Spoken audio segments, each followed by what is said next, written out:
to play. Yeah.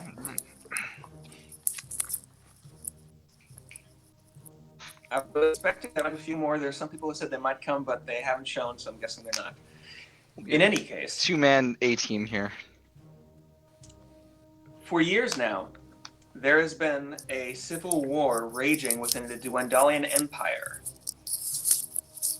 You have been on the outskirts of it, both of you, trying to stay out sometimes, other times being dragged in. But in general, up until now, you have not been fans of the Empire.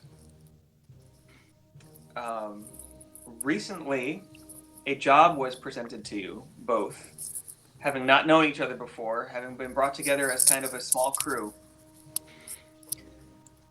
And you were tasked with finding the secret plans that the Empire has for a new weapon, that they were going to, a magical weapon that they were going to try to deploy on the front lines. You were paid fairly well, and at this point, you both feel quite a bit of anger at the Dwendalian Empire for your own reasons. You can decide what those are. But you were asked to... Sorry, there we go. To meet your handler in Rexingtrum, the capital of the Dwendalian Empire. In the, oh gosh, I gotta find it now. The Mudtop Ward, which is one of the poorest edges of the city, kind of in the northern edge. They're not even cobblestone streets at this part of the city, just dirt, and therefore that's why it's called the Mudtop Ward. When it rains, it actually becomes mud. But as you meet up at the tavern you were told to meet at, the Grim Shelf Tavern, you both walk in at the same time, kind of looking over at each other, wondering what the other is doing. Knowing that you are supposed to meet a halfling named Quarter here. Upon walking in, you don't see him right away. And so, what do you do? I'm gonna find a table where I can put my back against the wall and have a line of sight to the exit/entrance and just kind of sit down because I figure he'll come to me. We're together, right? Or did we meet up here? You came in separately, but it just turned out that you came in at the same time. You don't know that each other are on the same team. Oh no, I don't trust the shifty-looking guy. I wouldn't either. I'll go over to a table with my mechanical dog and Oh my. sit there. They don't serve your kind here. Have him Hey, kind of. we don't serve their kind here. I'll just find a table, walk over, and just start scanning the room to look for any sort of clues or ideas about people I know, what's going on, suspicious characters, things like that. While I wait, I'm assuming the guy's late. Okay, Tom, what does your character do? I'm just gonna see if I can. Now that I'm sitting down and I have a better view of the room, I'm gonna see if I can now see if that halfling's in here. Could both of you roll perception checks? Oh, I gotta bring my dice over here. 18. 18. All right. I'll say, hey, boy, do you see him? Do you see him, boy? And my dog try to sniff him out with his robo sniffer. Yeah. 16. 16. Yep. Okay. I mean, neither of you see Quarter in here. Tom, you do notice that this odd fellow with this mechanical dog who you walked in with does seem to be scanning the room at the same time as you are, in kind of the same manner. I'll take my mug, kind of give him one of those, and see if he wants to come over then. What does this guy look like? Is he trustworthy? What do you look like, Tom? Who, me? Oh, Yeah. man. I am a 6'3" female tiefling. Wow. Red skin, hooves, tail, jet black hair, black sweatback horns with like scrimshaw on them. And I'm carrying a massive two-handed sword. All right. And Otto, what do you look like? I'm a 3-foot tall gnome with goggles on. I have a shield and a lance. I have kind of heavy looking armor on. And I have a bag, like a kind of a pouch on my side, and there's stuff spilling out of it. It looks like tools, like wrenches and things. And there's a pretty good size, like a little smaller than a person, but a mechanical dog. Ruff, ruff, ruff, ruff. It seems to be surprisingly lifelike, more so than a typical construct. Well, there's my little gnome. I don't have a just miniature. For just clarification here, as the dog like trots next to you, does it say "ruff, ruff, ruff, ruff" on every trot? Because that's amazing. Arf, arf, arf, arf. It's like Robo Puppy from Futurama. It'd be great if it's just like the noise of like the springs in the joints are making the arf noise. Just happen to make that noise. Arf, Yeah. arf. So I'll see this guy, this gal, kind of. I mean, we're very clearly not part of the normal crowd, right? Both of us No, stand out. looking around, most of the people you see in the room are human or dwarf, and a few of them you see are other gnomes, but not nearly as eccentric looking as you are. You don't see any other tieflings in the room. You see one or two other, what might be elves or half elves. I don't know. They're kind of shadowed in the corner. You can't quite see, to be sure. But you did both draw some stairs as you walked in. I reach into my pouch and I pull out like a small ball made out of metal, and I'm doing something with it, and I whisper something into it, and I give it to my dog, and I whisper something to him, and the dog walks over to this tiefling, and it wags its tail, and it drops the ball at your foot. I'll pick it up and I'll put it against my ear. And it activates, it like flashes a little bit, and like whispering, "Are you here for the meeting?" And I'm playing it cool, like, no one saw that. Yeah. I'll like roll my eyes because I was not like as subtle as maybe this meeting like requires, but I'll just nod. Put the thing back in the dog's mouth. The dog. And then I'll arf, walk arf, over to your table. Arf, arf, arf, arf, brings it back, and I shove the ball back. I'm like,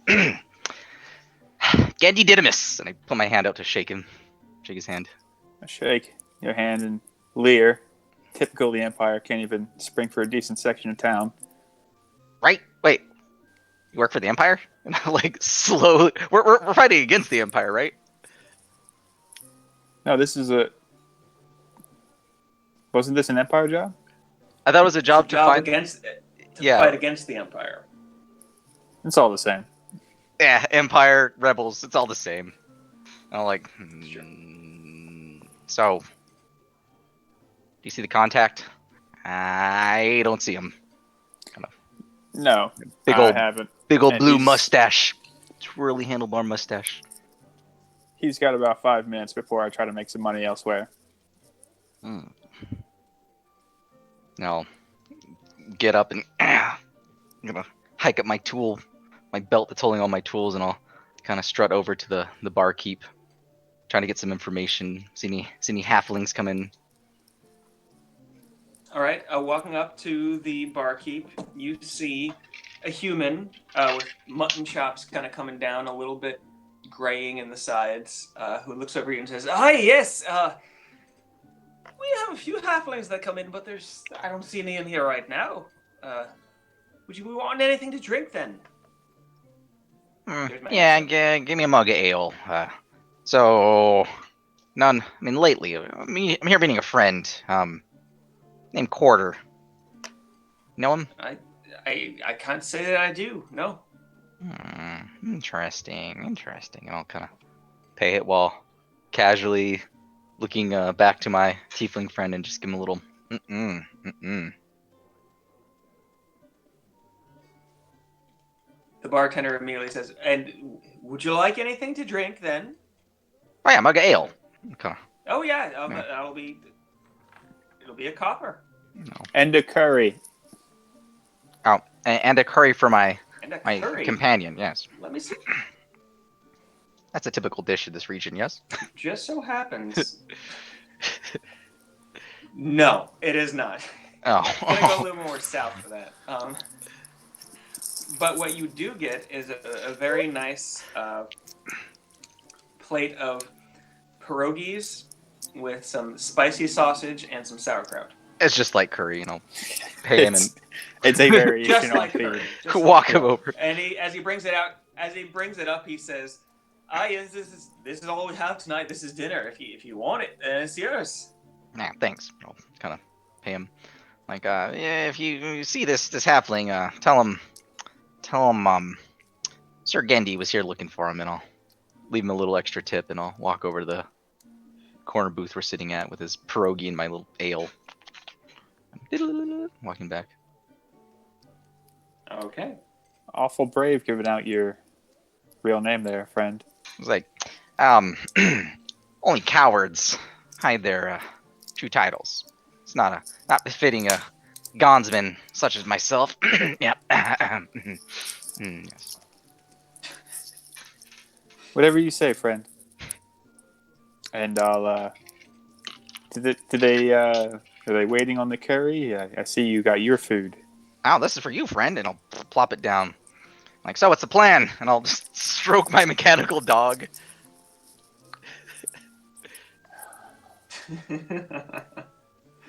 Well, That's what you got. If there's no quarter, there's always some caravan who needs an extra sword. So stay here for the night, kip up, and ship out in the morning somewhere.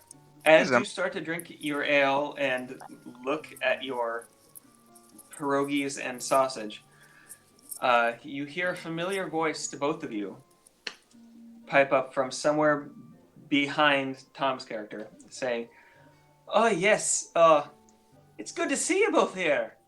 I did not expect you both to show up, honestly.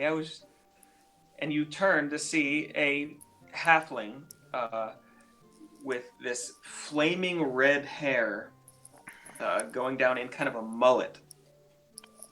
A bow across the back, a dagger at each side, dressed in what you might call semi-militaristic style, I guess. Hardened leather armor across the chest, but nothing on the legs. Looks like he might have spent a lot of times in the woods, but you both recognize him as your contact for quite a few jobs over the last couple of years. And as he walks up, he kind of settles into a chair, doing this. "Yes, well, it seems you've gotten really settled in then." You're late. "I'm never late. I'm always when I mean to be." My dog's gonna arf, make an arfing noise. "Oh, jeez. You brought that thing in here. That's an interesting one then. Well, I suppose you will be wanting to know what this job's all about." I'm supposing that I want to know how much it's worth. "It's gonna be worth 50 platinum to you." Up front? You do half up front. You know the deal. You gotta complete the thing before we pay you the whole. Just thought since we had such experience there, Cutter.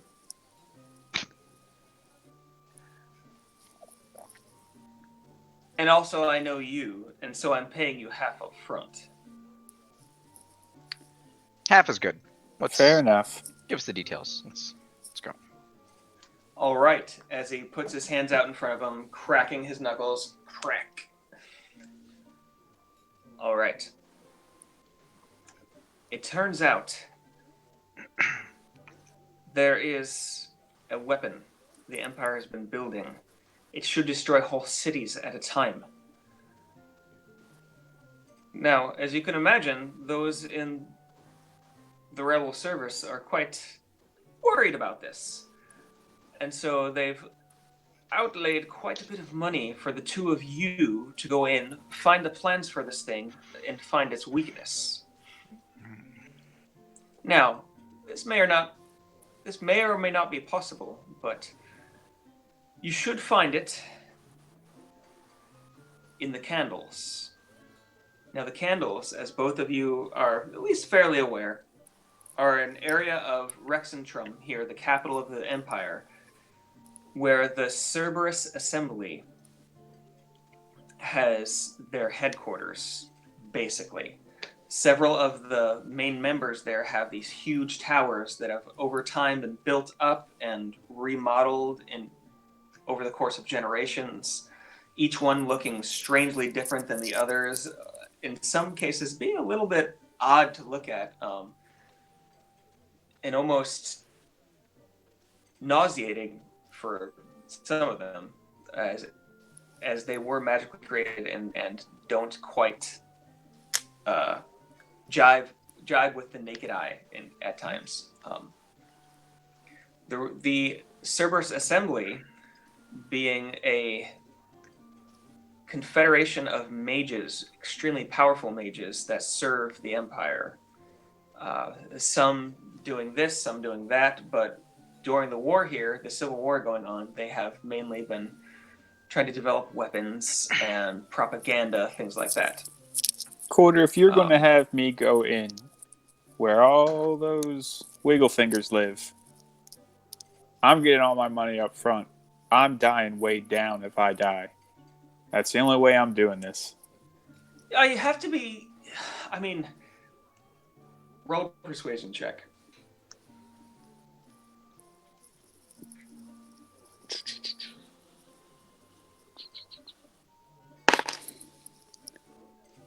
Nothing. Hey, that's a 2.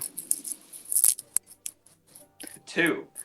As he looks at you, he says, I mean, I understand what you're saying, but you can't be doing that.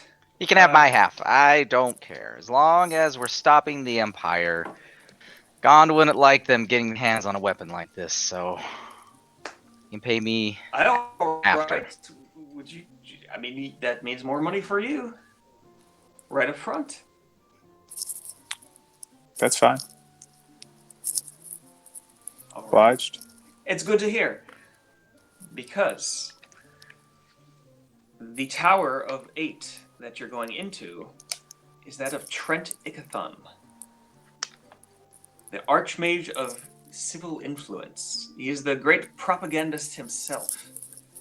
You see, for years now, he has been a great thorn in the side of the rebellion, for sure. But it turns out that thinking that it wouldn't be the place we would look for, we believe the plans for this weapon are actually there, inside his tower.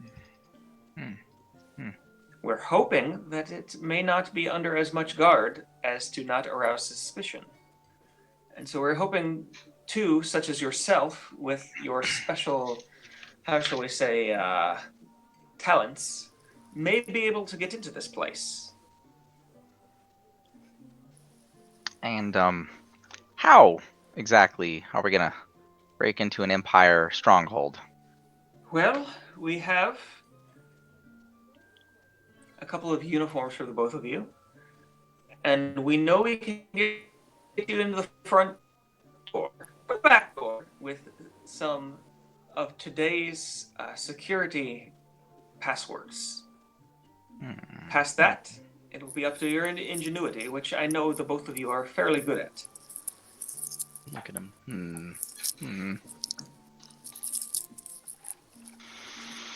How are you feeling about this so far, Gandhi? Well, not much of a sneaker, but We need to Yeah, fight. it wouldn't be about sneaking. Once you're inside, you're past most of the security. You just have to get in there and find it. When you say it like that, it's awful academic. It's still getting in. You can get us in. We The can security get as you light in. as you say. I think we should be fine, but I look at him like we're not thieves, so just know that. We will have somebody near the outside for you to get the information to and find safety with directly outside the tower grounds, if you can get out. I'm not going to lie, this is going to be dangerous, and that's why we're paying you well for it. All then. You Seems can guarantee there's somebody there when we get out. I'm ready. There will be somebody out when we get there, yes. will. Well then, suppose there's not much left to do. Then get to the job. I just realized I did not have a map of Rexington pulled up. Give me 1 second.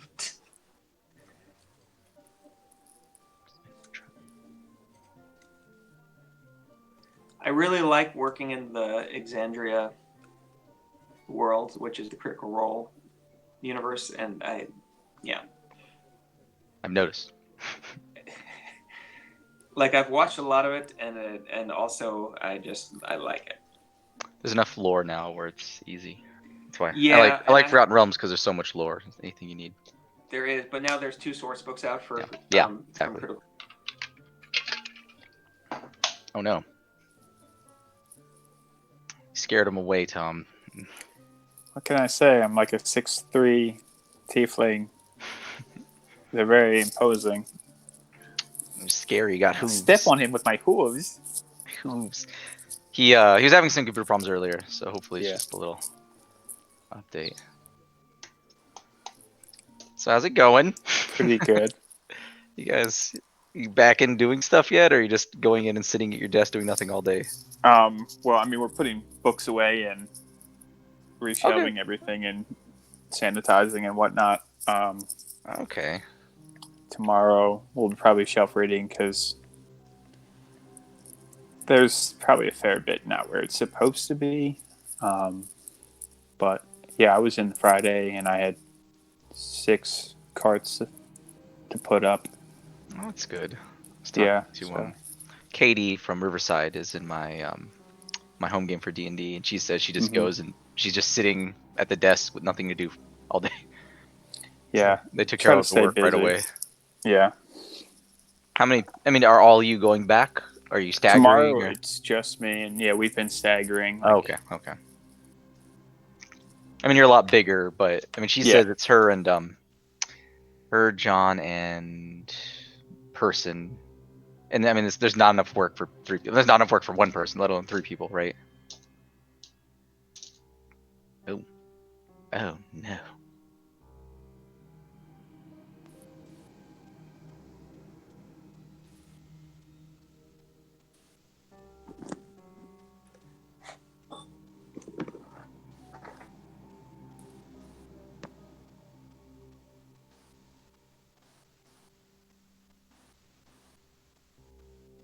Oh, there we go. Maybe it was the whole time.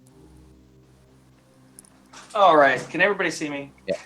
Or hear me? Yep. All right. So, what's the last thing you heard? Oh, geez. Loved Critical Role. Oh yeah, we're talking about Exandria, and we're saying how they have they have 2 source books now. Yeah, You're so a they have 2 poser. source books now, and I have both of them, and I am a total poser. You know what I'm gonna do? Okay. So moving through the Mudtop Ward, it hasn't rained recently, and so you're able to get through fairly quickly. Would the 2 of you like to? All right, there we go. Would the 2 of you like to sneak your way, kind of not being seen, or are you just gonna kind of meander through and blend in, as it were? I think we just blend in, and I hop on my robot dog with my big old lance, like charging nothing in. says blending in like that. my trusty mount. In uniform yet, and I mean 2 people necessarily. I don't think I think if we were trying to look stealthy right now, it would be more suspicious. That's probably true. I mean, whew. In a town like Hupperduke, maybe you would be you would blend in more, as there's a lot of that kind of thing there. Here, especially maybe in the Mudtop Ward, there's not a lot of people with money at all, and so there are some people who give you some looks as you're going through, including some of the Crown's Guard, who are just kind of. I politely tip my lance to all of them. Okay. I mean, they definitely watch you kind of stroking their chins like, But they let you pass. But heading your way south, you find your way up to the walls of the Shimmer Ward, where you know the candles are located, the 8 towers of the Cerberus Assembly. And you encounter the first of the gates that comes in at the main guard tower from the north. And you're immediately challenged and said, "Oh, yes, what is your business here?" Oh, we don't have a cover story. Yes, what is your business here? What are you doing? It's late, and you have a mechanical dog? And, Yeah, the I'm not sure hobbits- what to do with that. The halfling has laundry he has to take back to one of the towers, and I guess he was scared. He hired us as guards. Okay. The halfling. The halfling Quarter looks over at you kind of like, and says, "Oh, yes, we're looking to get back in there. And you see, I live over, somewhere over there near the academy grounds, and we're looking to get in, and I just need to get back to my house, you see. These 2 fine gentlemen have allowed me to come along with them to make sure I didn't get waylaid up here in the Mudtop Ward." Trying to stand up straight and look tough. I'm sure Tom's character has no problem with that. What are the names of your characters, by the way? I never learned that quite. Lear. Lear. Oh, I know this character. Okay. Yeah. And I'm Sir Gendy Mididus, Gonsman and Knight Heir of Lanton. You have to say the whole thing. Oh, good lord.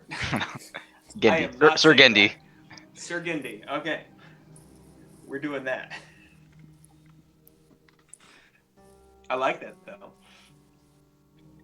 All right. Could the one of you, roll a persuasion check at advantage? You can decide between you who does it. I'll kind of give a cough to my tiefling friend, who I assume is more charming than I. Well, you said advantage? Yes, because you're helping each other, so you can roll at advantage. Yeah, I got a 9. All right. Seems pretty charming to me. I blow him a kiss. Okay. The first one was cocked. You were lucky.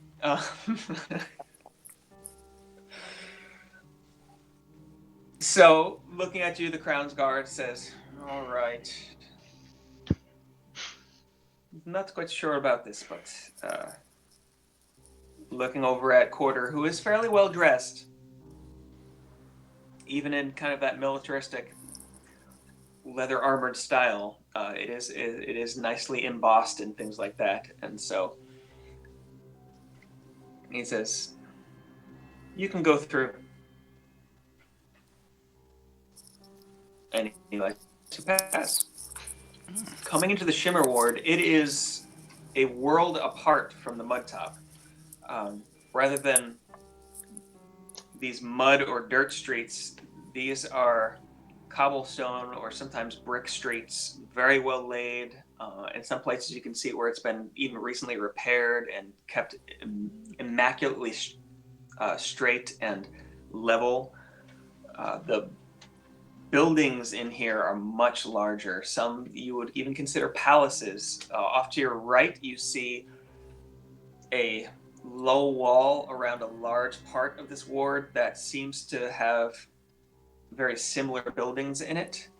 And Quarter, as you look over, says, "Oh yeah, there's the academy, the Solstice Academy. That's where they teach all these mages. We should probably keep away from there. There's a lot of them there."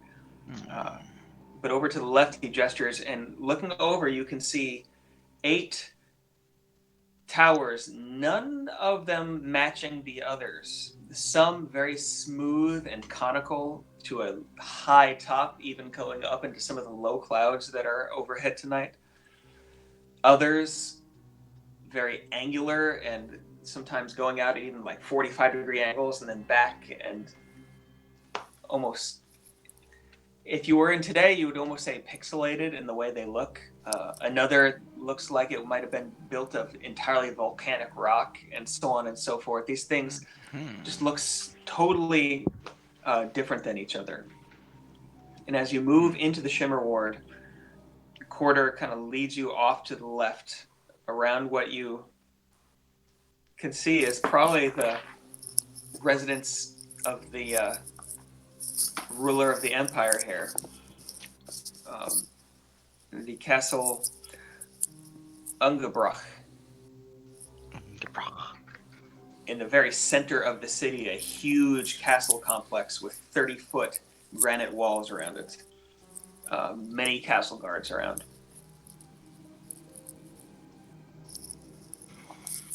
And as you can see in this part of the city, while there was some life in the Mudtop Ward this time of night, there is nearly nobody out at this time of night in the Shimmer Ward. Everybody seems to be home. There may be parties or something going somewhere. You do hear some voices laughing from just up the street. But slowly you get closer to the candles, these 8 towers on the eastern side of this Shimmer Ward. And at one point, coming up to the base of one, the one that you saw that was very smooth and, like I said, conical, like a cone going up, very, very, very gradually going inward as it went up into the clouds. One of the tallest of, as you can see, of these towers. You come up seeing that the stones seem to almost not even have mortar, as if they were worked together through some type of great heat or magical power. And there seems to be one door that you can see here in the base being about 200 feet across, with 2 Crown's Guard in front of it, where Quarter stops you across the street under some trees near a bench along the way here and says, this is where I leave you. It's up to you now. The passcode is Falcon tonight. Remember that? Falcon. Please remember that.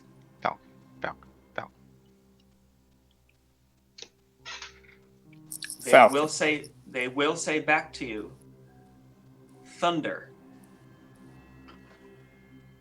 Can you remember that? At which point you have to say, lightning. Do you have that? Falcon, thunder, lightning. Good. He kind of breathes a deep sigh, lets it out, and says, "All right. So No. the bits I haven't told you yet. Let me tell you. You may think this is a tower. You're going to be going to the top, but that's not the case. Along the first passageway, you're going to take your 3rd left down. There's going to be a long staircase that brings you down to the basements of this place. We're not exactly sure how many rooms are down there, but somewhere near the end, there should be a large room with a large glowing pedestal where the plans for this thing are kept. You may have to figure out some type of incantation or something, or release to get that free, but we've been assured that non-magic users could do this, so it's up to you now. You think you have it? While he's talking, I pull. It's like a simple, looks like a scroll, and I unroll it, and I'm just kind of like tracing with my finger. And nothing's going on the scroll, but I'm tracing notes on it. Okay, then. That's a good one. Just remember, like this is one of the last times we have to actually take out King Dwendal. It's if we can't stop them before they get this thing out, we're going to be doomed. So please pass the pay for this. Remember that many lives rest in your hands. Fear not. We can handle such a simple mission, right? Liar. Lear, but Yeah, that's what I said. we'll be fine. As long as you give us those uniforms. Oh, right. He reaches into the bag that he had passed off as laundry, takes out 2 Crown's Guard, sorry. Uniforms. And they seem to fit, okay anyway. The one seems to maybe like it would more fit a halfling than a gnome. And the other seems to fit more like might have fit an elf than a tiefling. But they fit well enough. You make sure we have a way out of here. There'll be someone waiting right here. Alas, it can't be me, but just look for the one in the yellow hat. They'll be here. The man in the yellow hat. Got it. Third from the left. Falcon, lightning, thunder, yellow hat. That's right. All right. Well, I'm going to leave you. And as he says that, he walks off down the street. Gandhi, Yes. he's going to get me killed. Who? Quarter. Quarter. Oh. We all have to die sometime, right? So we're Yeah. going out for a good cause. Kind of give him a Well. little wink. I wink at him through my goggles so he doesn't see it. All right. Is it more like jewelers, like things, or like welding goggles? More like so I was picturing like aviator's goggles, but welder goggles makes more sense. They're dark and you can't really see through them. Okay. No, they're swimming goggles. So if I go in the pool, they're Just that croakies. circle. Yeah. They say Speedo right here across the nose piece. There's a snorkel for no Yeah. reason. I mean, could come in handy, right? Yeah. You never know. You kids and your vapes. He said ominously. All right, so I guess we head over. All right. So you both put on your uniforms. Walking over, you find 2 human Crown's Guard guarding the entrance to this tower. And as you come up, they say, "Yes, how we were not expecting more tonight. How may we help you?" Look over. Supposed to be some special detail inside. Special detail inside. We were not informed. He looks over at the other one, and they kind of shrug at each other. But who are you? I'm Falcon. confused. We're here to see Mr. Falcon. I'll lean in. Have you heard the thunder earlier? Well, I didn't see any lightning, so I couldn't have. Ah, I see. Well, that makes sense then. And as he says agree. that, he nods at the other one and turns around, puts a key into the door, and unlocks it and opens it up. Kind of give him a little salute and stride in. I won't look at him again. I just go on past them. All right. As you walk into this tower and the door kind of slams shut and locks behind you, you see a long, arched hallway going back. It seems like going back much further than this tower should actually go. Um, and you see doors every now and then along the sides. Some small, some large, but left and right, they seem to be staggered at no definite pattern, just wherever there happens to be another room or passageway leading off this main passageway. What do you do? Candy? I'll pull out the scroll I was playing with, and I'll unroll it, and I kind of hold my hand over it. When I pull my hand back, words appear, following the instructions that we were given by Quarter. Just like, follow me, lead my war beast forward the hallway to the third door on the left. You have a lot of memory problems, Candy. Because I have that up here. I didn't need to. Or are you just showing off? Little column A, little column B. Fair enough. All right, coming back to along the passageway, you find, and counting, you find the one, and then the two, and then the third door down. The smallest door, but also not a huge door. A fairly average door, maybe 7 feet tall.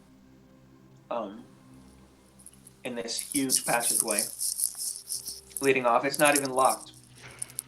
As you walk up to it, you can see it just has a ring that you might pull on to open it. And it's completely empty in here, right? Yeah, you don't see anybody. There are ever-burning torches on the wall, kind of burning with this slight white-blue light. But this time of night, it doesn't seem like there's any other guards in this part of the tower. All right. I'll kind of bow a little bit to my tiefling friend, looking around behind me. Ladies first. We'll kind of scout up and down the hallway. Yeah. I mean, we're still in uniform, so I'll pull open the door. Okay. Pulling open the door, you see a staircase spiraling down out of sight.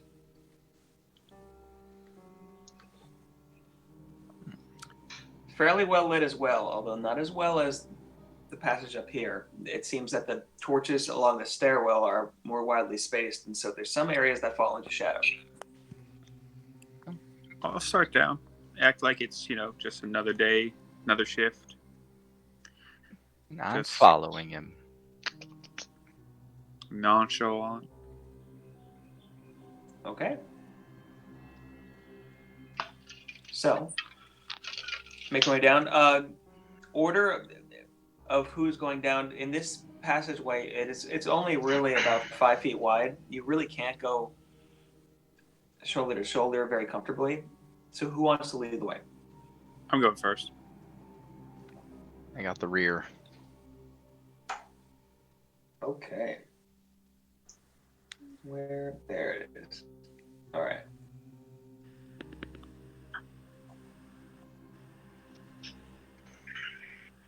Okay. So, making your way down, you find it goes down for quite a while. Just estimating, you might think maybe more than 100 feet underground before it finally levels out at the bottom, and there is a small room that you find with these runes on the floor and the walls, with a door at the other end. A torch burning on either side. It's about 20 feet across and 20 feet deep.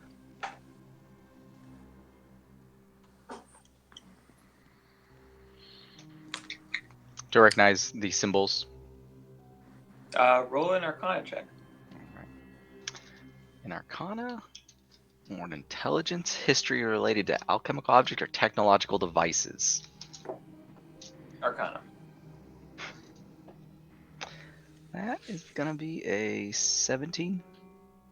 Okay. Looking at it, second.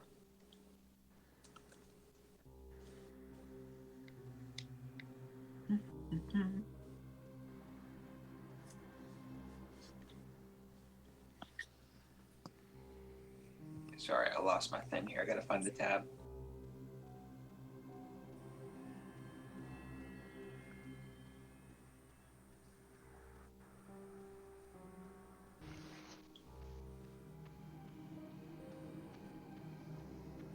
Okay. Looking at it, you see most of them seem to relate to different types of evocation.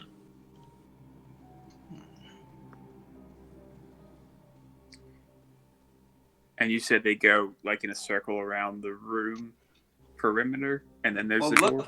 looking closely, you can see that it seems like the stones that actually make up and they're large blocks about 2 feet by 2 feet that make up the walls and the ceiling and the floor of this place. Each seem to have a single rune cut into it. Are they obviously are they just decorative? Are they obviously magic? And do they appear to be active?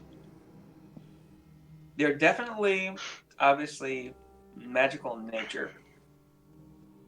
You're not sure if they're active. And every tile in this room, including the walls and ceiling, have these runes on them, right? Yes. Are they all different runes or are they the same rune? Different runes. Is there any pattern to them? Any obvious pattern? Make an intelligence check. All right. That is going to be just a flat intelligence, a 7. Okay. So taking a look at this, it's hard to discern. As the ones close to you, you can make out very well. As they get farther on, you start questioning whether the ones you thought this rune is another rune, and it's hard to discern from there.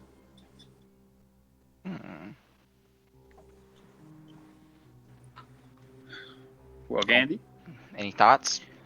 we have been paid to take risks. I have been paid in full. I will start to walk across the floor. Whoa, wait. Hang on now. We're gonna run across. We want to test to see if it's dangerous first. I'm the test. All right. He says no. I pull out, reach into my pack, and I pull out looks like a mechanical chicken. I place it on Okay. the ground, and I'm winding something on it. Freaking And artificers. It starts moving forward. This is just a gnome thing. Bark, bark, bark, bark, bark, bark, bark, bark, bark, bark. Slowly, it starts like clucking its way forward down the path onto the runes. Okay. Roll a dexterity check for your chicken. It's just an object. It's not even a creature. In that case, It's a tiny as object. you watch, this spray of acid flies out of the side of the room onto your chicken and dissolves it. It has 5 hit points. Or no, sorry, it has 1 hit point. Yeah, it's gone. It's like, What did it immediately, like the second it stepped into the room, or was it on a specific tile? Well, yeah, as you watch, it was kind of wandering in a little bit of a sinuous pattern. It first went on the tile right in front of where you had laid it down, and then the one kind of diagonal from that, and then the one just forward of that before it got sprayed. How far down the hallway did it make? What, like 15 feet? But no, about like 6-7 feet. Oh, okay. And how? Like, and this room is 20 feet by 20 feet. Like, it's good size. 20 feet by 20 feet, you say? And the tiles are on the ceiling too, right? I mean, the runes are on the ceiling too, right? No, looking up, you don't see any runes on the ceiling. I'll turn to Lear. I Any don't- thoughts? Go on. Any thoughts? You don't have anything in that bag that walks on ceilings. I might have something. If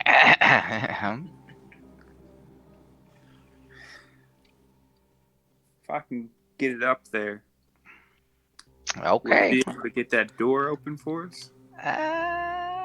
Can we see the end of the hallway? You can pretty easily. It's well enough lit in here. You can see a door at the end of the hallway. It's just a door. Is there any sort of obvious mechanism or arcane or mechanical at the other end of the hallway? It doesn't seem to be. It looks like just a wood and iron door, a double door, kind of in an arched doorway at the end of the room here. I say, well, I can get one of us across. That's about it. You might not need me in that room, and I can hold this hallway.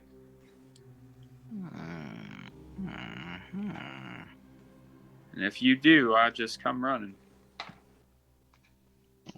Dig through my pack, thinking.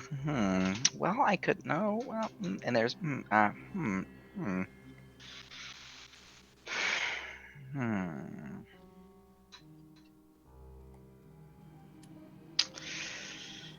I say,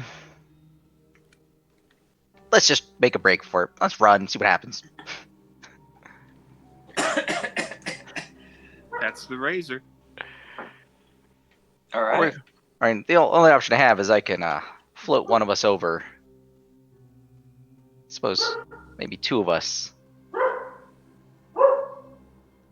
I'm going to. You float over. You can always float back. You want to check that? I can do this, yes. As I say, if you need me in the room, I'll come running. All right. I'm going to I am going to, on my dog, cast levitate on it. And I pull out, dig through my pouch, and I pull out it's like a ball with a tether on it, and I kind of like string it to the dog's pouch, and I tap it, and it kind of swells up, and as it does, it floats and it drags the dog, slowly pulling him up above the tiles, and I'm able to control the height, and whoa, and I'm just slowly close up to the ceiling to where I can like push us over the tiles, slowly, kind of like a reverse rowboat, right? Okay. And as we get near the door, just using magic, slowly deflating the object, so we just hovering over the tiles. And I'll look back at him like, do I see anything like peering into the doorway without going through it? Well, as you get over to the other side, you can see from the other side the door is closed. Like it's a double door of wood and iron that is closed over this archway. But as you get to the other side, you do see that there are some blank tiles in front of this door that are not covered with runes.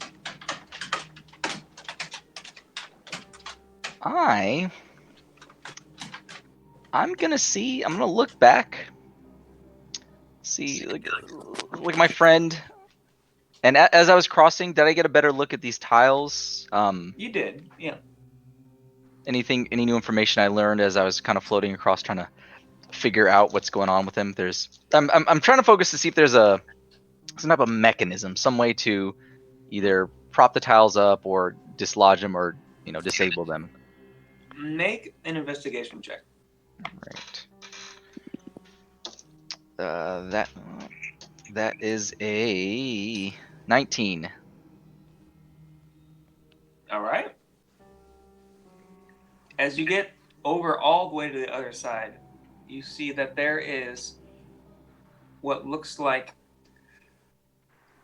one might almost say, a large tile that is separated from the other tiles on the wall to the right of the door. That looks like it could push inward. All right, and I'll kind of awkwardly. Oh, the walls have the runes too, right? What's that? The walls have the runes too, right? Yes, they do. All right, I'll Although kinda- this wall tile does not. This does not. I'll look at it and I'll, with my lance, try to poke it and push into it. And it's awkward because my dog like pushes away, so I have to angle it, like pushing into the ceiling and kind of pushing at it at an angle. My long lance reaching over, trying to push it. Yeah, make a strength check. All right. Just a strength check. That is a 22. Okay, gnome. So, as you push in, and it is very awkward with your dog, but you're able to kind of wedge it in, and as you just kind of thrust really hard, it actually pushes this tile inward, and you can feel it go clunk. As you both watch all of the runes on the floor and the walls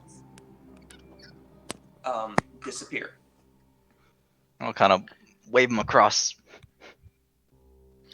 I'll walk over and say, "How'd you know that wasn't an alarm?" I know my traps. Trust me. Well, I'm obliged to you for getting me over here. And I'll slowly float. Oh, you're welcome. What do you think about this door now? Well, as you said, you know the traps. So if you want to give it a once over, I can open it a different way. But why don't we try your way first? So I'll look at it. Is there any marking on the door itself? You don't immediately see any marking on the door itself. If you'd like to look very closely, you can make a perception check. All right, I'll kind of get on my dog and float it up just enough to where I can lean in and get a real good, even feeling at the door, trying to see if there's like patterns or textures, seams, any sort of hinges or anything like that. And I'm really giving this door a good once over. That is a 14. Looking at it, you don't find any traps or arcane elements to this door, actually. But just pushing up against it, you see that it won't open on its own. Like, it looks to be locked. Is there any lock or handle on it? There is a handle as well as a lock on it, yes. Oh, just reach in my pack and pull out a kit and kind of sitting my floating dog, roll it out on him and pick out a set of tools and just go to town trying to pick this lock. Okay, go make your roll. All right. What stat? What attribute?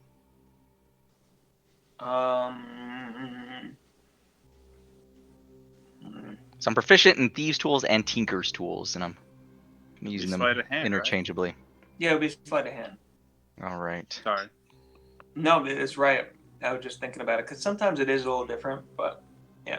If I'm proficient in thieves' tools, can I have my proficiency bonus? Yes. Okay. Lock picking's always a weird one.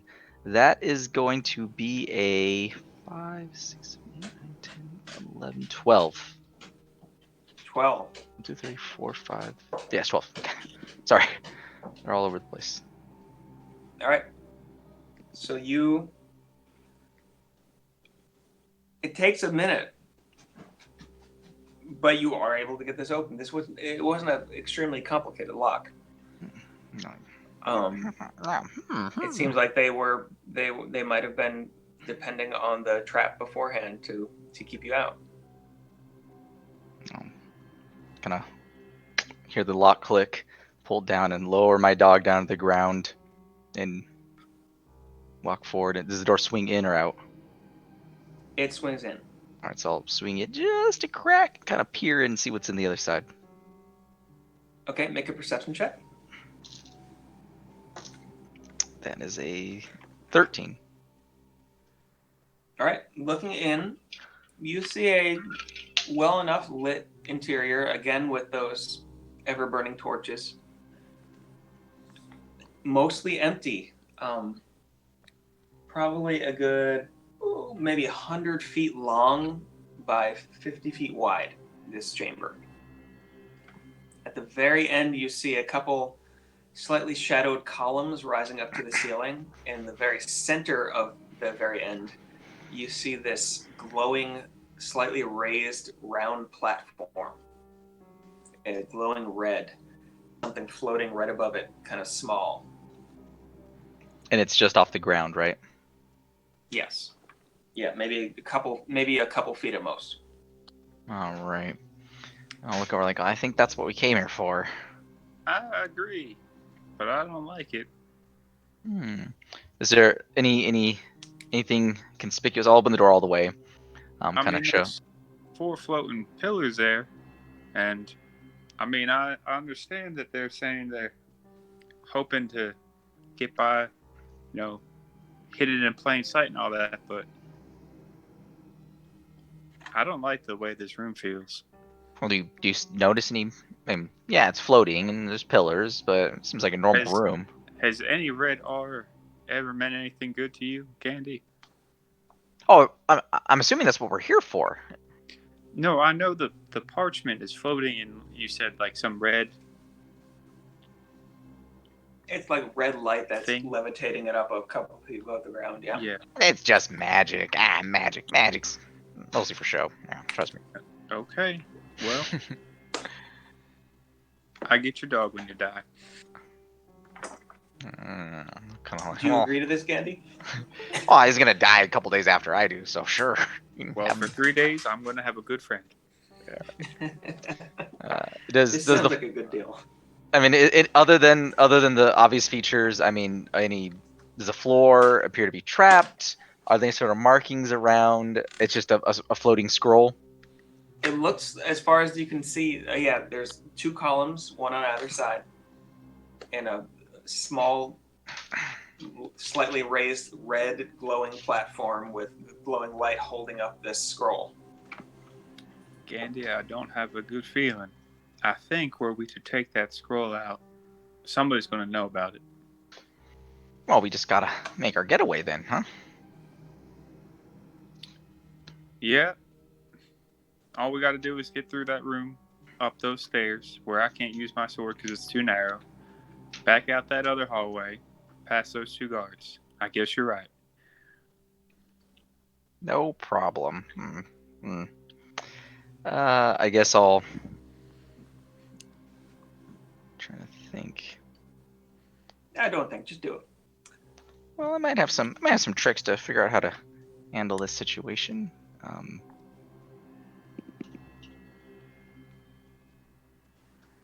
Let me see. I might have one. Look at my spells.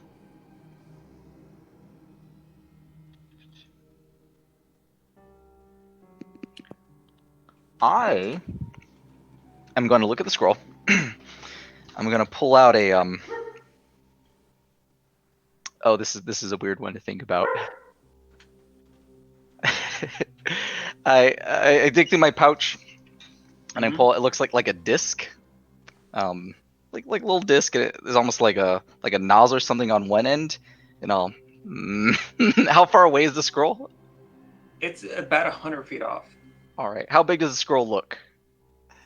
Your normal scroll, maybe Okay. So maybe I get a this foot across and like rolled up. I get this disc and I and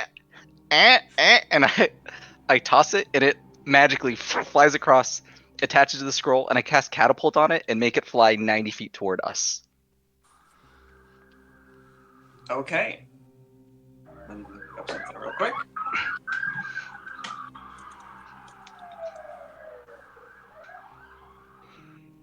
And this disc attaches to the scroll, and it's like a Normally I put it on and it shoots like a little jet of fire and like rockets it, but it somehow sucks it toward us, like I don't know, a reverse rocket, a scramjet, and pulls it toward us. Okay. It goes VTOL there for a little bit. Yeah. As you throw it out and it attaches to the scroll and you are casting the spell, it seems to almost like shudder a little bit, but it doesn't move from its place. Oh no. I'm like, well, that should have worked. Yeah. Should have been the operative word there. It's like we'll have to go and examine that pedestal a bit.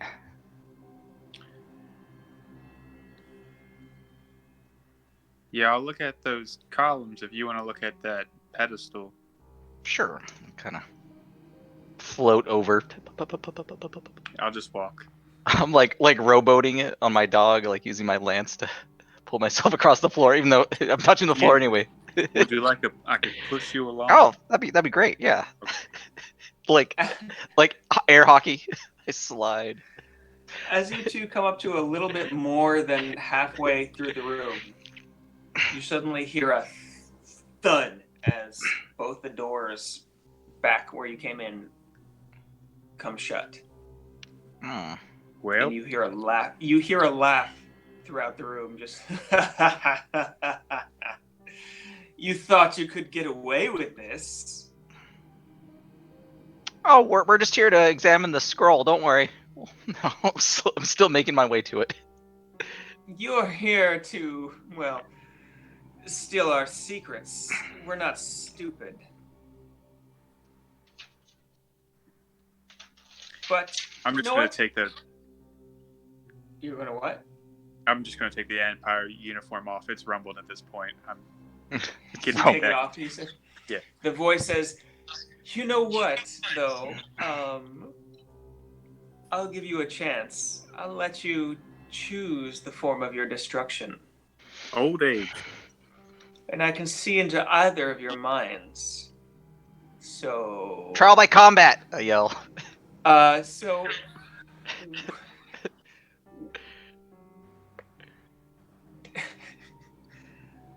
Lear, could you roll a d4? 2. Oh my. Okay. Oh my. Not a good reaction. Oh my. That sucks for you, bud. Okay. As you both are trying to, as he says, I can see into both your minds, and you kind of try to empty your thoughts so there's nothing there. Lear, as suddenly this thing pops into your head, a story that your uncle told to you long ago about a giant worm that came up and swallowed a whole village. And as this pops into your head, the voice says, "The decision is made." Now the that was laughter just a stray thought.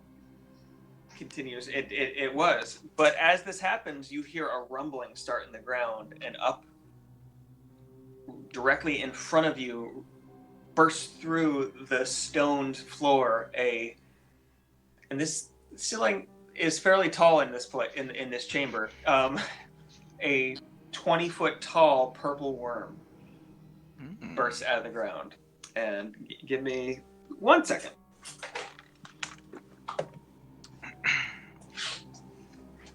Well, Gandy, I wish I could say it's been a pleasure, but it has not been this night. Yeah, it's just a worm, a simple beast.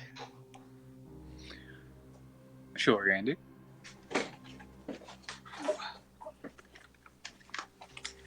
Okay, let's see what we can do with this. There we go. I actually got a camera up.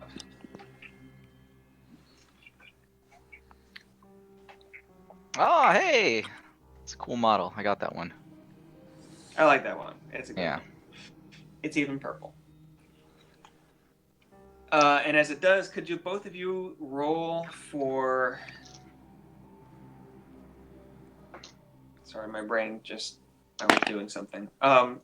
Could you... Yes, please. 16. 16. 6.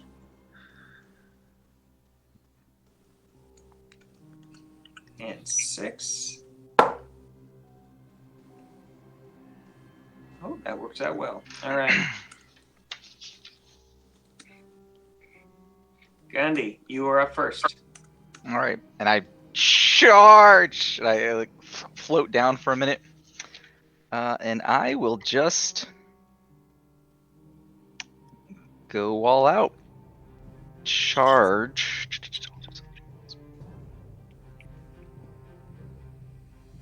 Okay. And as I close in, jab with the lance and kind of run around. Yeah, easily running around it with my hound, jabbing twice, and the hound goes in for his own little rending attack. And as he does, his claws kind of vibrate really fast, and he digs into the worm's back. Ugh. Freaky. So I jab at him twice with my lance. That is a 15 to hit. Second. 15. That will not hit. And a 16 to hit. Also will not hit. And then Mr. Wolfie goes in, and he gets a natural 20. That will hit. All right, and Mr. Woofy. Go, Mr. Woofy.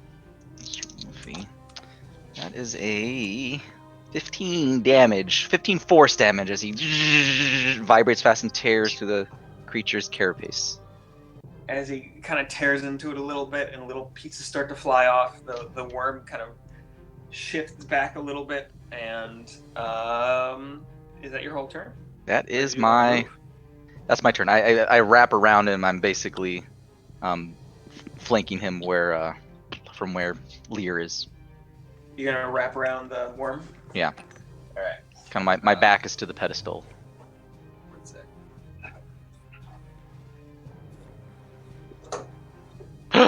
The door opened. Everyone run. Dang doors. Does it actually have a hinge? It does. That's cool. It's a major problem. All right, there we go. That'll work. All right. I always hate they make wall tiles like make them bottom heavy. Don't make them top heavy. Like modelers, like make the bottom slightly bigger than the top. I know. I have a bunch of floor pieces. I just Yeah. haven't glued them to them because it's better. Yeah, I keep them more modular. I used to use the walls that were as like that. As you run along the side, the worm is going to take first as you run around the back, you hear another slight other rumbling, and its tail pokes up kind of along its backside, and it takes a swing at you with its tail. At me or the dog? At you. Okay. At you as you're moving around the side. And that is... Where is it? There it is. That is a 13 to hit. 13 misses, and I just like it doesn't even get through my armor. As it kind of glances off your armor, it roars and bites at you, Lear. And that is a 26 to hit. That hits. All right. So, as he does that, I'm surrounded in a gown of flame, and I will use my Hellish Rebuke, which I get at 2nd level. So he needs to make a dexterity saving throw. Okay. That is... Oh gosh, let's see. Oof, that's a 10. I'm looking to see where it would be what he has to beat. What's your I'm casting sure it's stat? higher than 10. It's 11 What'd you plus your casting stat modifier. Oh, is it your racial trait? Yeah. Hellish Rebuke. I'm almost positive it's charisma, unless you're one of the variants. It's Tiefling. It's at least 12. You know, it's at least 12. Or at least 11. Sorry.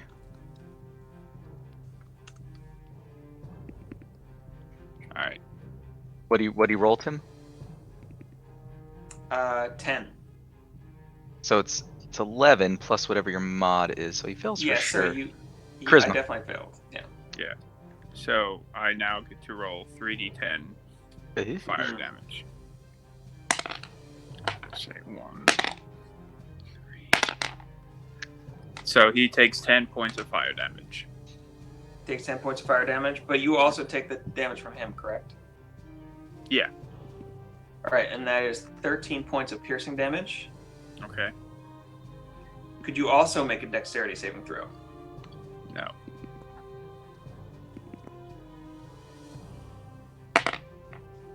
It's an 18. And that actually fails.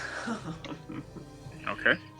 As it comes through and you point for the hellish rebuke and flames rise up around it and it roars, its mouth closes around you and encompasses you and it swallows you down. You are now blinded and restrained. Am I blinded because it's dark? You are blinded because you're inside the worm, yes. Okay. I would say that you could see the worm. It's all around you. Yes. Yes. All right, and it is now your turn. I'm in its mouth, correct? You are in its throat somewhere, yes. Throat or mouth?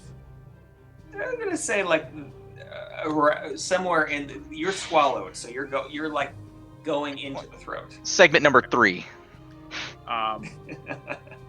What do I need to do to get out of restraint? Do I just... So, you can. Let me see.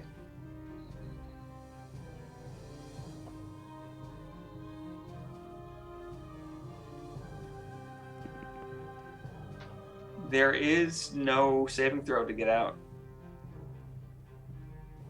You are swallowed unless it happens to throw you up. It has to make a saving throw at the end of each of its turns. Past this. So I'm just skipping. Does it? You can attack it from the inside.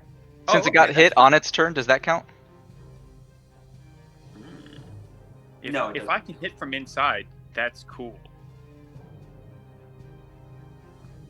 Yeah, you can hit it from the inside. It has to take 30 or more damage on a single turn. Okay. Yeah. I don't think it would be big enough for my hands, my greatsword, so I will reach to my belt and draw both of my hand axes and just use them to like climbing picks to work my way back up twice. Ooh, nice. Further away from its stomachs. Roll some attacks to see how well you were able to dig into the side of the worm. The first one is a 12.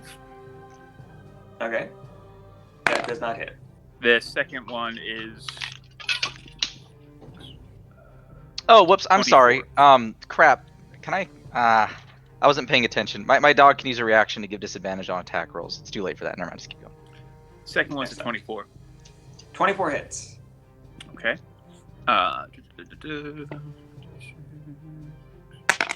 And that's 5 points of damage to the soft, squishy insides. As you are going up the inside, the first kind of slips out, the second digs in, and you hear the worm kind of shudder as blood starts to run out the side of its esophagus. Although you see that it's kind of this greenish brown kind of ooze that's coming out. It's definitely not red. In any case, though, more of that. Gandhi, Sir Gandhi, it is your turn. Sir Gandhi. All right, I will. Just go to town, kind of harrying this creature, kind of darting in and out, jab, jab, bite, bite, jab, jab, bite, bite. My friend's inside. I will actually hop off. Okay.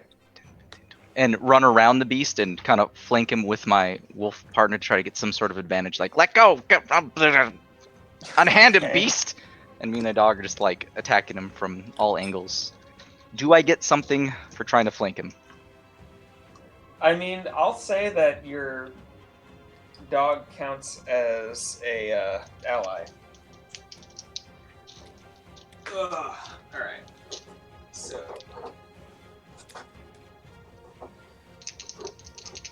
that's a null, but it's your dog. Oh, it's like a advantage on the attacks or mod. Advantage on attack. Yeah. All right. So I go to jab him once with my lance. That's gonna be a miss. What is that? A 14. Jab him again with Mr. Lance. That is a 27. That'll hit. And then the dog goes for his vibro knife attack, and that is a 19. 19. If I'm right, yeah, it hits. Ooh, okay. So that is a grand total of 8, 9, 10, 11 plus. That is 21 damage. 21 damage. Okay. All right. 19 as damage. you Sorry, 19 damage. 19 19 damage. damage. All right. As you both go in for your attacks, you're hurting it, but this thing is massive, and you did not expect something like this. But it is now, and that's your turn. Did you want to move anymore? Or No, we're most just your movement. Yeah. keep our position. We'll keep the dog where he is. Keep myself where he is. Right. I'm trying to jab the worm in its question mark throat. If you harpoon me, I'm gonna be. It's like the movie trope So where at the start of the something worm's- jabs to the wall. At the start of the worm's turn, Lear takes.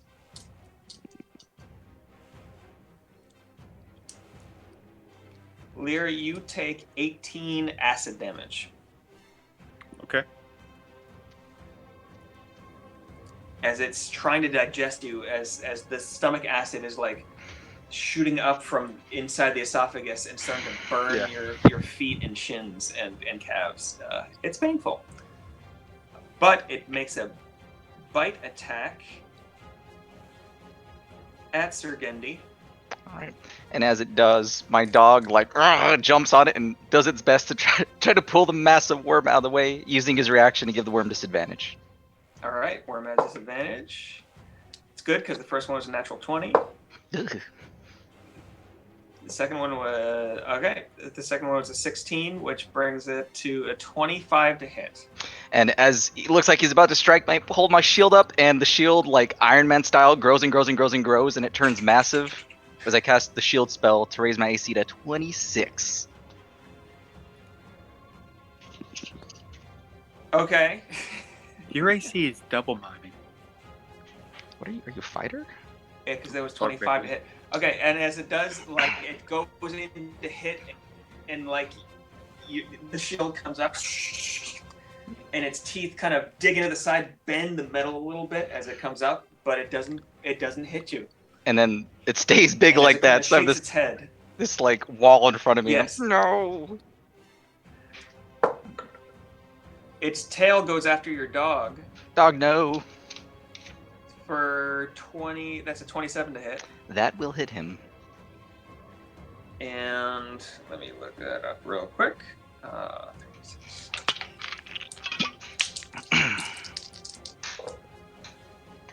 And that's 8 piercing damage. I have a D12 here. There it is.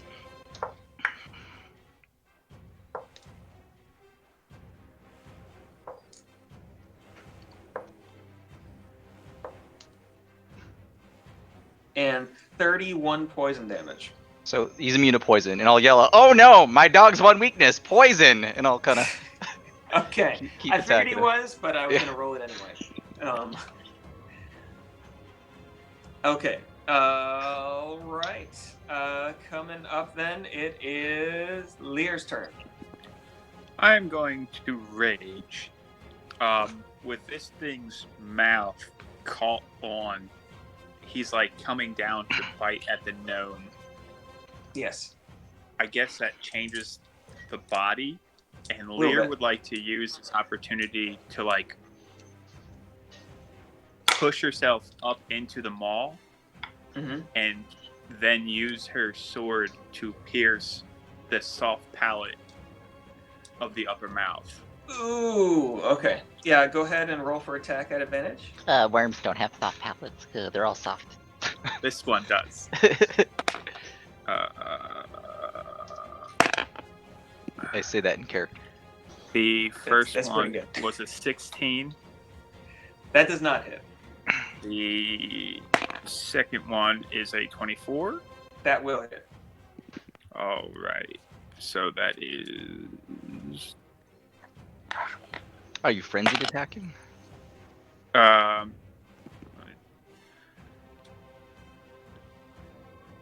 no, I was reckless. That's what I meant. I meant reckless attacking. So you negate the disadvantage from being blind. Well, and I'm saying that if you're inside it, you don't have to worry about being blind. Oh, okay. Because you're inside it. You're going to hit it. So that's 10 Probably. points. 10 points of damage. Okay. As you jam up into its soft palate, it's fairly discomforted by that. Here, let me see something. Yep. And as you jam up, it's like what serves for a tongue in this mouth, which is kind of some tentacles that push and pull, La, la, la, la. starts pushing you out, and you are ejected onto the ground about 10 feet from the worm. Prone. Is there anything I could do to resist that to stay in there? You could make a strength saving throw if you want to Hop stay in. back in. You're going to take some acid damage next time around, though. 16. Did you with advantage because you're raging? It is a strength, yeah, so you can go at advantage. Yeah, it's 16 again. What are the odds? Yeah, you know what? You stay in the mouth. I never thought that somebody would want to stay in the mouth of a purple worm. But And I see him in there like forcing his way into the mouth. I'm like, no, out of the worm, out of the worm. Candy, if I keep his mouth propped open, he can't bite you. He just did bite me. Did you see? And he's like biting my shield. That was before. No, it was after. all right, Sir Gendy, it is your turn. All right, just more of the same. Like, jab, jab, bite, bite. Jab, jab, bite, Jab, bite. jab. Make your jab roll. Knock this guy out. That is a 21 for the first jab. That is a That'll 16 hit. for the second jab, and Wolfie gets That does a not hit. 23. That will hit. All right. Ooh, big numbers of 15, 20, 24. 24 damage altogether? Yep. Jab, jab. All right. Half pierce, magic pierce, half vibro knife. Force damage. Okay. So as you're going at it, like this thing is just like thrashing around and trying to bite down, and then like and roaring in pain all at the same time. Yeah, but it's definitely not dead. It's still alive, apparently. Still alive, and at the beginning of its turn,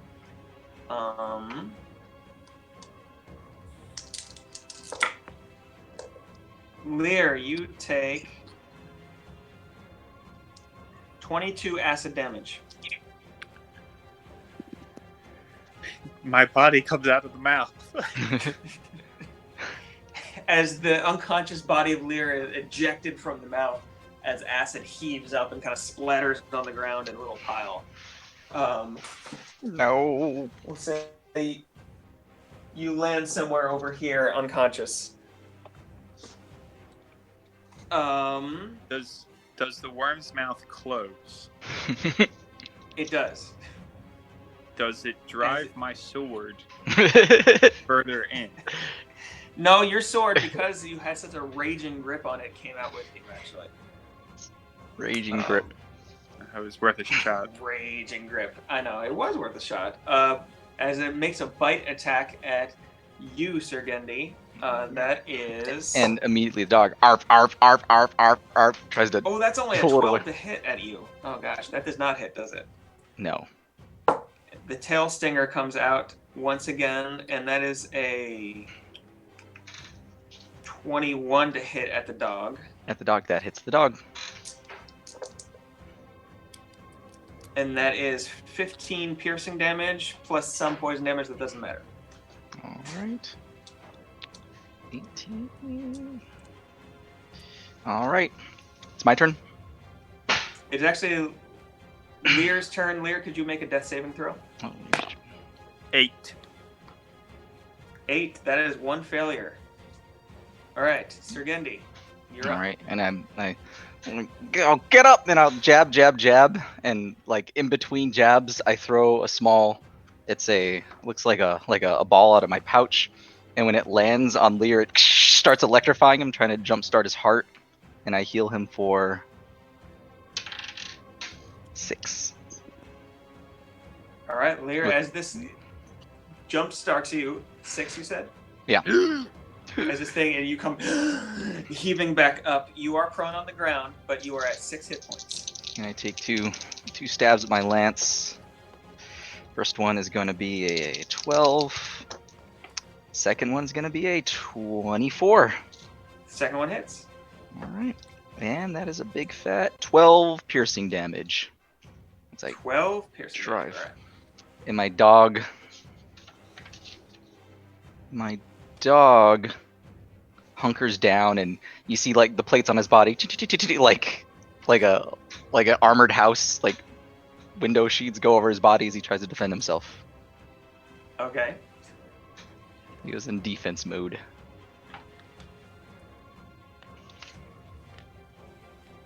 That's our turn. Sorry, I was just doing math to know how many hit points I had left. All right, that's your turn. All right, the worm, seeing that it thought it had killed you and you are suddenly not dead, roars and first makes a bite attack once again at Gendy, because that's what we do in here, and that's a 15 to hit. And I just step out of the way, don't even need to use my armor. This worm crushes down. And this time, the tail, which had gone underground suddenly, comes up and tries to hit at you as well. At me, and then the dog grabs at one of those little chitin plates and pulls it with all his little doggy might, giving him disadvantage. Oh gosh! All right. So that's a 16 to hit. Nope. This time it plops me in the chest and doesn't get through the It armor. tries to bite, and it's just like sparks flying everywhere as it's trying to hit you, but it did not hit this time. And Lear, you are up with 6 hit points. What would you like to do? A mixture of blood and probably bile out of my mouth and stand up. And worm acid. Yeah, just a whole menagerie of fluids. And I will start putting my sword to its purpose. Frenzy and Reckless Still. Okay. First one is a 17, but with advantage it's still 17. That one doesn't hit. Okay. The second one doesn't hit. The third one is 17 and 6 is 23. 23. That'll hit. Yeah. All right. So that's 2d6 plus 5. 4. That's 9 points. 9 points of damage. All right. As you kind of whiff on 2 of them, but on the third one, just come down. You're actually able to get through some of its shell a little bit, and some of that same green ichor starts to like flow out of it. Did you have your rage? You rip your. What was that? Did you have your rage bonus? Yeah. Oh. Yeah. You have a strength mod of 2? Yep. Ew, no. Oh, level 5, man. That's true. I use a tiefling too, yeah. Yeah. In which case, Sir Gendy, you are up again. Just same old. I jab at him twice, and you see my dog, little robotic arms start like trying to like solder some of his wounds together as he heals himself a little bit. Oh, fun. That is a 24 to hit on the first lance, That'll hit. and a 23 to hit on the second lance. That'll hit. All right. And I jab into him for 17. Jabbing him. ducking and weaving back and forth, and my dog heals himself for 2d8 4 7 plus 8 15. He's looking Alrighty. pretty good. Looking pretty good. Good. I'm sure he's not almost near death. All right. Is your dog attacking at all, or is he That was just, his bonus action. It was my That was bonus his bonus action to action. give him an action. And All his right. armor plates fade away because he needed to make room for the little robot healer things. The worm, being very angry at this point, is going to switch the dice and make one more bite attack at you, Sir Gendy, because you just won't go down. Oh my god, really? Alright. And that's a 12 to hit? I don't know. And I don't even have to move. It just crashes next to me because he's too mad. You gotta keep focused, Oh, Worm. But the tail attack, The as dog- you're distracted by Disadvantage is the dog. the dog disadvantages, and that is a 16 to hit. This time it has to. Nope, still hits my armor. Doesn't. I don't have to use my shield. Jeez, you got a AC. What is your AC? 21. Wow. All right. Artificers. Way to go. Way to go. All right. Well, it's a stupid worm, so it doesn't know any better. So yeah, as it does that, that's its turn. It's not too hurt yet. It's not going to run from you guys yet. So, Lear, you're up. Lear's about gonna that. run around to the opposite side of the worm that the dog is on. The same side the dog is on? No, opposite to the dog. Oh, I mean, you are kind of opposite to the dog right now. All right, well, never mind then. I'll just stay there. She is just going to swing her sword back. First one is 18. The first one is 26. Okay. That'll hit. All right, and that does 6 plus 5, 12, 17 points of damage for the first strike. All right. The second one is a 22. That'll also hit. All right, and that one is 3, 5 is 8, plus 5 is 13 points of damage. 13 points of damage. All right. And the third one misses. Misses. All right. We're hacking this worm down. You're really hacking some pieces off of it. Like it's How is it What's looking? it's not looking rough. It's not looking rough yet. I can tell you that. Oh no. It's a pretty tough worm, and one of these times it is going to hit you. At some point it'll crit, right? What are the odds? Well, it would have if it wasn't for your dog. So, right, Sir Gendy, you're up. All right, just more to it. Poke, poke, poke, poke, poke, poke, poke, poke. Poke in, poke it. That's a 20 to hit on the first poke, a 26 to hit on the second poke, and the dog's chainsaw knife claws is a 23 to hit. Yeah, they all hit. Alrighty. Come on, big numbers. Plus 13. Plus 13, is that? Yep. Ooh, and that is a 17, 24. Jab, jab, slash, slash. 24. All right.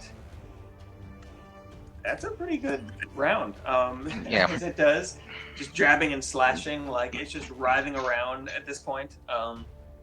Very upset, and as you do this, it goes underground. Now, all three of you do get attacks of opportunity. Alright. Just one, right? Just the one, yeah. That's a 16. That does not hit. A 25 for me, and That a hits. 20 for the dog. Also hits. Go ahead and roll for damage. Alright, 19. Ooh, this is a big one. 27. 27. All right. As it's going back down, like it leaves a trail of this greenish brown bloody ichor as it's going back down into the hole. Like it's starting to look hurt. Not like it's about to die, but it's definitely hurt. As it goes back underground, you can still feel the movement of it under the stones of the room here. But Lear, what do you want to do? Should I jump down the hole after it? There is a No. hole there. You can hold an action, or you can jump down the hole after it. It's up to you.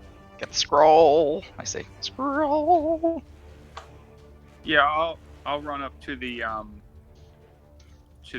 scroll and try to wrest it free. Okay, what's your movement speed? 40. Oh yeah, you got enough, definitely. Yeah. So running up onto the platform, it feels a little weird as you get up there, like there's more gravity here almost. Grabbing onto the scroll, could you make a straight strength check real quick? And you have advantage because you're raging, I think, right? Yeah, I'm still raging. Yeah. 13. 13. All right. You are actually not able to get it off. As you're trying to just struggle, like it seems like it's just a paper scroll. It should just come in your hand, but it doesn't. As you're trying to strain against it, it just keeps pulling back down towards its spot, floating above the ground. And that is your turn. Gendy, you're up. I run to my dog, and as I do, I run around the hall. I reach into my pouch, and I pull out a ball, and I tap it, and it starts saying, "Help! Help! Help!" Just repeating "help" over it, and I toss it down the hole. I hop onto my dog, and I I'll say, "All right, boy, get it!" And I'll try to get him to pull the scroll out with his doggy teeth. Okay. Can you roll a strength check for your doggy? Ooh, that is a 16. A 16. Whew. As he grabs onto it and kind of this mechanical, like, repetitive growling comes out, as he's trying to back up against Grr, it. grr, grr, grr, grr, grr, grr, grr, grr. Your dog is able to pull it a little further, but it still like snaps out of the jaws at one point as it just whips back to its place, kind of shuddering back into place. It just doesn't want to move. On 3, dog. We'll pull it together. All right. What happens? As you say this, the worm, Sir Gendy, below you feel this trembling, and the worm comes up from beneath you. And knocks the scroll loose. Yes. And that is an 18 to hit, which I don't think hits, does it? Is attacking me? Yes. Nope. This time I have to use my shield. My shield? Yeah, I have to use my shield. Oh. What? I use my shield. I have to use my armor to block it. Right. Yeah. Okay. I'm saying it was getting as close to hitting. So as you come up, it's close to hitting, and it kind of bounces you to the side, but it does not swallow you.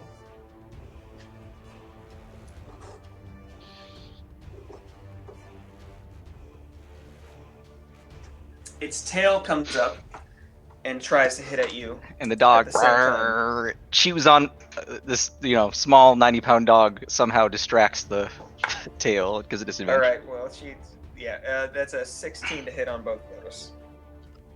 Attacking. You. Oh, misses. All right. So, yeah, that's its turn. Lear, you are up once more. Lear.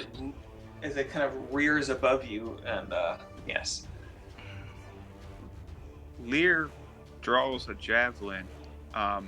She wants to throw it, and then she would like to, if it's possible, if it tries to strike at her, I'm hoping if I can get it to focus on me and make an attack, then I dive out of the way and see if it can knock the scroll loose. Oh. All right. So you're gonna throw a javelin? Yeah. Go ahead and make a attack roll. That's a 17. 17 does not hit. As the javelin flies through the air, it just with a little bit of sparks just kind of flies off to the side off of the scales of the armor of this worm. Can I use the reckless for thrown attacks, or if I'm holding to like potentially dodge out of the way, would that be my other action? Good question. Normally, I'm fine either way.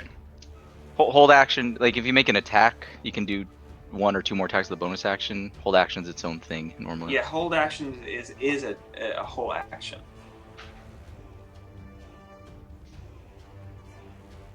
So you have Yeah. 1 or 2 more attacks. Yeah, I'm just gonna try to throw 2 more javelins at it then. Go for it. Ah. Just. So 17. Nope, miss all 3.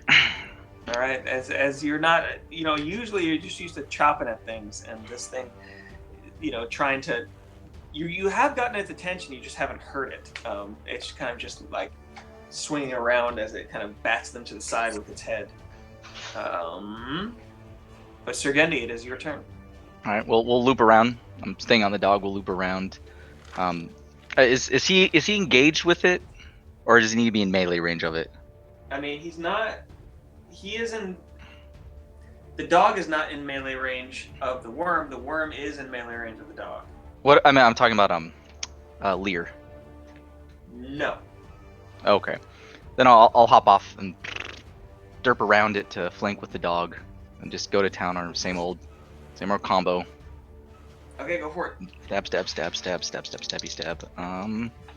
That's gonna be a 25 to hit and a 24 to hit, and with Yeah. the dog a 8 to hit. 8 does not hit. 8 does not hit. This is not a black ooze. No. 14. 24. I'm like, 24, okay. Die, beast! Ah! And I'm just poking and poking and poking and poking at it, trying to take the thing down. All right, let me see here just a second. All right, as you do, I mean, this thing is starting to look, as you're really just slashing away at this thing, you've opened up quite a few of the segments, and it's looking hurt. Yeah, but it is its turn. As it makes an attack at Lear with its mouth. As soon as I see it going after Lear, the dog tries to jump in the way, push it out best he can. Okay, then that is a 16 to hit on you, Lear. That is. All right, and his mouth 3. There it is. Where's the D8? And that is 19 piercing damage. Yeah, even half, I'm dead again. And at the same time, make a dexterity saving throw With advantage. with advantage. That is a 11. So as you go unconscious, you feel the mouth once again encompass you and start swallowing you down into the throat. No, Lear!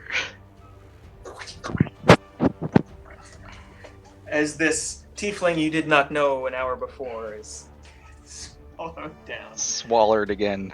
Swallowed, and the poison barb comes out and tries to strike you once again, Gendy, for 14. Nope. No, that does not hit. Okay, Sidestep then it. Lear, it is your turn. Could you make a death saving throw? 6. That is a failure. Okay, good to know. Gendy, you're up. All right, just no, and I furiously stab at this thing, trying to get to barf up my traveling companion.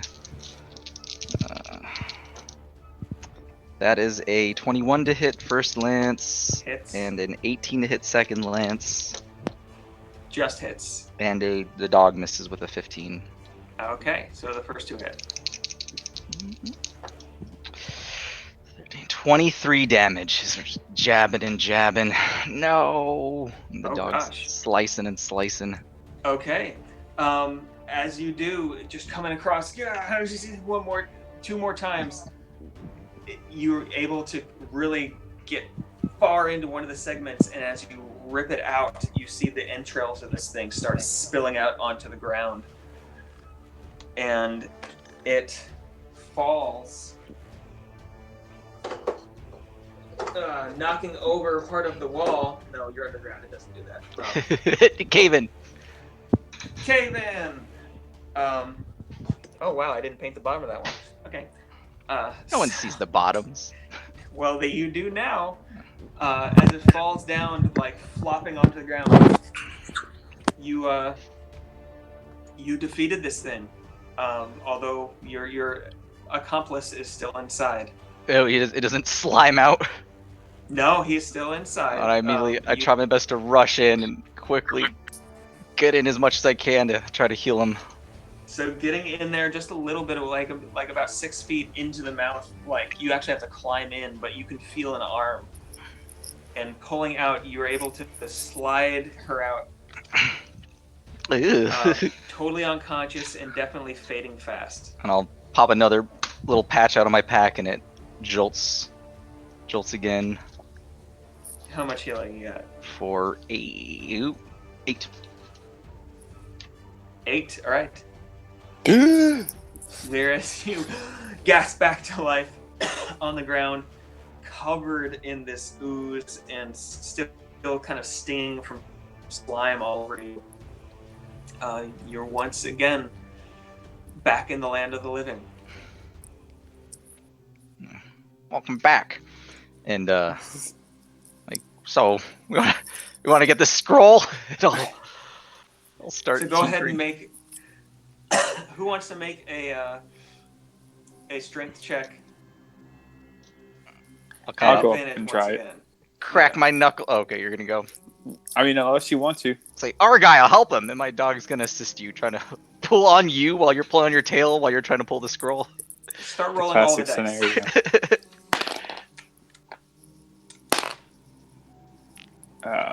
14. The first time, it's still not coming out. Somebody else is gonna need to try this. I aim my lance at it, and it hit a button on it, and it extends out and wraps around the scroll and tries to pull it. I cast Thorn Whip on it to try to rip it out. Okay. Do I need to attack to hit it, or?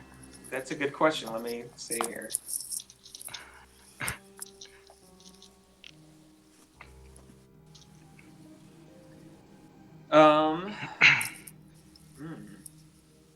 It's on a creature within range.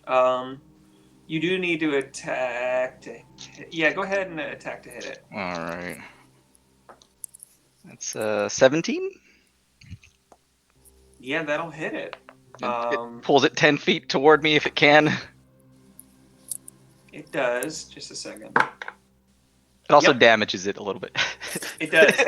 As it damages, roll a d6. 6 damage. As a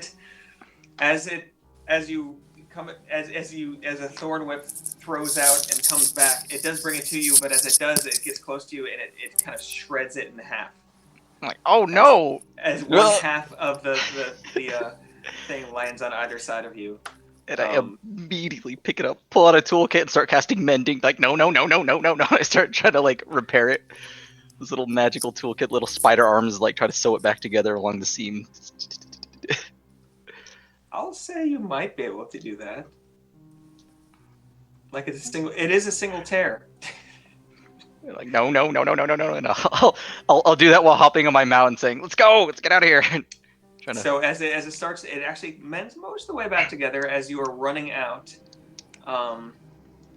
you find that nobody else has gathered. I guess they thought the worm was going to take care of you, and as you manage to run all the way back up the stairs, the trap in the one hall having still been disabled. You rush past the 2 guards who say, "All right then, goodbye." We're covered in worm slime and cuts and stuff. One of you, Lear, doesn't even have a uniform on anymore. But as you run across the street. There is a man in a yellow hat standing there, who holds out a hand for the scroll. I'm gonna give him the fake scroll. You have another scroll? The scroll I made, the direction scroll. Oh, that's Like, right. It was hard work, but we did it. Hand it off to him. All right. Make a deception check real quick. Oh no, I'm quite the deceiver. That's a big ol' 11. Still beat that perception check. So they seeing the kind of commotion that's going on now in front of the door and you running out, this person says, "All right then, thank you," and hands you the rest of a bag that you assume by the weight of it holds the rest of your platinum, as they kind of power walk off to the south, and the two of you are free to go, and that's where we're going to end it tonight. You have the plans to the to the Death Star. Death Star. I wanted you all to die. It was supposed to be Rogue One. It's May the 4th. Come on, guys. We turned it into episode 3 or episode. Sorry. Episode 6. That was pretty good. Like, you managed to survive against the purple worm, just the two of you. So I was trying to die as much as I could for you. well, thank you. I wasn't. The Gonsmen don't go down. Artificers are OP. That's Battlesmiths, like, certain classes spike. Battlesmiths are pretty nuts at level 5 and 6. I think they might be the strongest class, other than maybe some weird barb or druid. I could not roll for beans. No, that was something tonight, right? Our mighty strength checks trying to. Yeah. Is that 5 4 failed strength checks in a row? Well, guys, thanks for playing. I'm glad y'all showed up. Yeah, it was fun. Thanks for hosting. Cool. That was fun times. Tom, do you have I talked to Tim earlier. Do you have a couple minutes? I just want to run some things by you. See if you have some ideas. Either that or yeah. I mean, that's fine. Or we can do an email. What I was going to say was I didn't know if he was still recording. No, let me. Yeah, I do record these. Let me. Because what I was going to say was, if it'd be easier for you, I can